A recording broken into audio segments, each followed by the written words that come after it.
Hello everyone, this is Kreindis. So today in this vlog style post slash just comparison video, we'll be doing a comparison between the PDMIC58 by Pyle, which is my original microphone that I'm actually using right now. This is the microphone I've used pretty much, well, actually yes, entirely since I started this channel. So 99% of everything on this channel is recorded with this microphone, 1% is recorded with the Apogee MiC, which is what we'll be comparing it to today. The Apogee MiC is something that I did a lot of user review research on. I didn't actually experiment with it before ordering it, but it is what it is, and there are interesting results between that microphone and this microphone that I'm currently using. In any case, let's get started. So to first explain the features of each microphone, this currently, what I'm using right now, is the Pyle PDMIC58, which of course, as you might imagine, is made by Pyle. It's a unidirectional dynamic microphone. It does require a XLR interface, so it's powered by an audio interface. My audio interface is the Scarlett Focusrite 2i2. So those two combined, this would be a $12 product, this microphone itself, which, by the way, its quality is remarkable for a $12 product. By the way, I've used more expensive microphones, which were much higher in price and of much of a lower quality. But that combined with the audio interface, which is doing probably most of the work, comes out to roughly $172. I think off the top of my head, I bought the Scarlett 2i2 for $160. Regardless, it gets up there just because this is not a cheap microphone. That doesn't make the setup entirely cheap, but the point of price is an important point. And based off reviews, the PDMiC is well constructed, but of course, I'm not going to test that. But based off the way I could see it right now, yeah, it looks pretty well constructed. I don't know if you could throw it and then it'll survive the impact, but it might. I don't know how well it'll sound afterwards, but hey, it might. Okay, so now I'm going to switch to the second part where I'll be describing the Apogee MiC. We'll be using that microphone to actually describe all the parts associated with it, so you could actually directly hear the sound comparisons as we go along, as well as having some voice samples later on. But, one moment. Okay, so I switched the microphones over, and this is the Apogee MiC, or as you probably would guess, the Apogee MiC. But literally the M and the C are capital, so MiC. So this is a microphone made by Apogee Electronics, I think it is. It has a built-in preamp that goes to 40 decibels, so you could adjust it kind of like this and it sounds louder, or you could do it quieter as needed. Let's see if that's like, let's return that to the original volume. There we go. Oh, specifically, this is the MiC96k, which is short for 96 kilohertz, even though, of course, they don't put the KHZ in the title. But yes, specifically the 96k for Windows 10. It also works for Mac. I am not using a Mac, so it's good that does that. There's a separate one that's slightly more expensive, and that works for Mac and Apple products, so tablets off the top of my head. I don't know.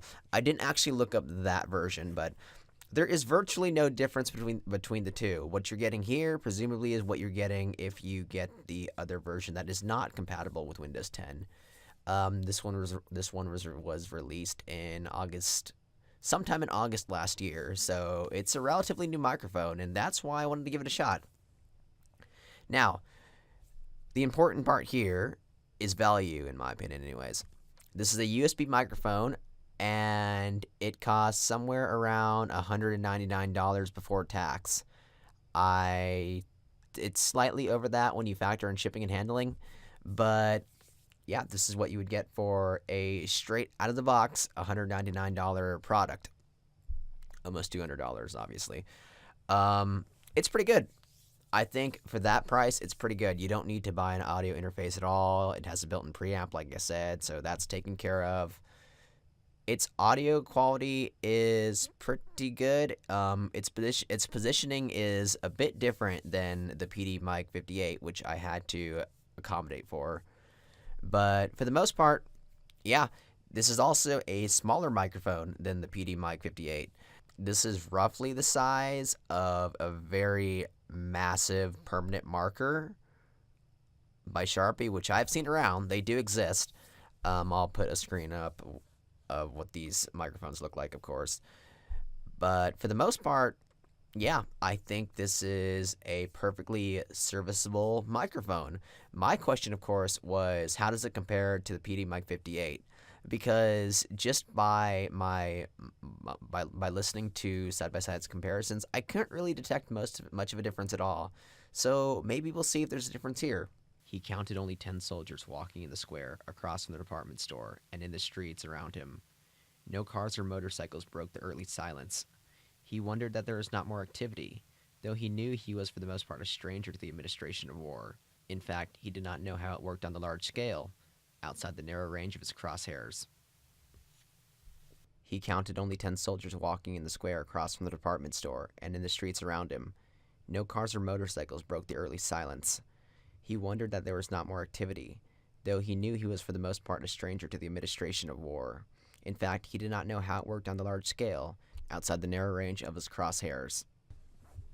Alright, so now what I'm going to do is actually apply normalization to both samples, and then we'll play them in the order of the PDMiC58 first, and then the MiC or mic 96k afterwards.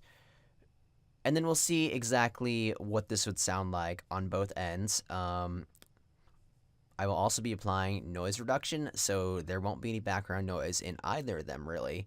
But this is basically the idea, or along the lines of an idea, of what I would send to pretty much a potential client at this point anyways with these two microphones. So enjoy. He counted only 10 soldiers walking in the square across from the department store and in the streets around him. No cars or motorcycles broke the early silence. He wondered that there was not more activity, though he knew he was for the most part a stranger to the administration of war. In fact, he did not know how it worked on the large scale, outside the narrow range of his crosshairs. He counted only 10 soldiers walking in the square across from the department store and in the streets around him. No cars or motorcycles broke the early silence. He wondered that there was not more activity, though he knew he was for the most part a stranger to the administration of war. In fact, he did not know how it worked on the large scale, outside the narrow range of his crosshairs. So, with all that said and done, what is my verdict? My verdict is that I will be sticking with the PDMiC58. This is a better value than the Apogee MiC, of course, overall. But if you just don't want to buy two separate things, then the Apogee MiC wins pretty significantly, just on the basis of you need to only buy a USB. Well, not even a USB cord. It comes with a USB cord. It also comes with a tripod, by the way, but it's so small that I don't really think it matters that much. But yeah, I'll be sticking with this. I will be trying a Rode NT1A, I believe it's called, at some point once it arrives in the mail. We'll see how that compares to the PDMiC58. But for the most part, this is what we're sticking with. I think it's 58. Is it 58? It better be 58. Yeah, it's 58. Okay, good. I'm not making numbers up. But yeah, we'll be sticking to what works. And yes, I know there's a bit of audio noise in the background. That's just, I don't even know what that is. It's just random static. I think it's through the it might actually be through the XLR cord. I don't think so, but who knows. Whereas the Apogee doesn't actually have that.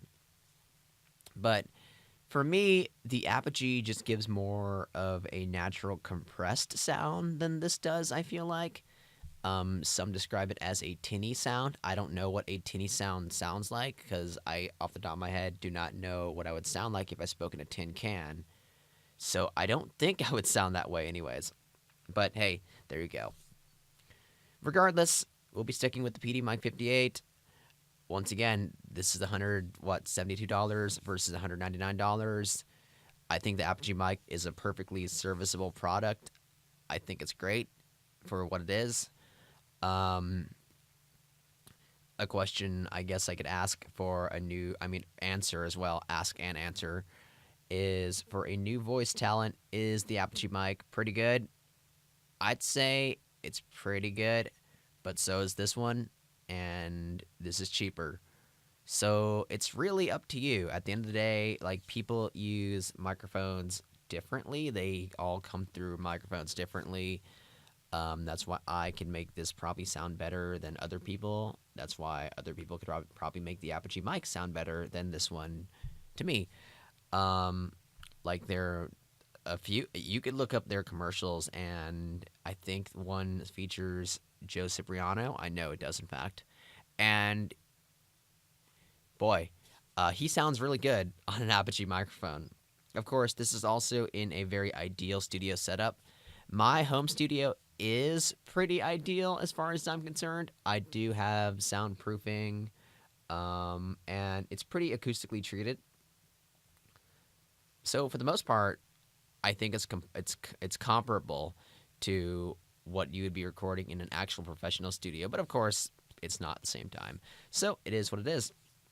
Regardless, thanks for watching. My name is Kreindis. If you like this video, please subscribe. Please give it a thumbs up. It helps me a lot. Check out my other videos. I primarily do Let's Play videos. If you are new to the channel, I will be throwing in audiobook reads just on a kind of 30-minute basis. So hey, there's video log news for you. This isn't so much of a video log now that I think about it, because there is no video. Well, there's video, but it's a bunch of images. But yeah, for the most part, thanks for watching as usual. Hope you liked it. Hope it was informative. And besides that, just have a good day.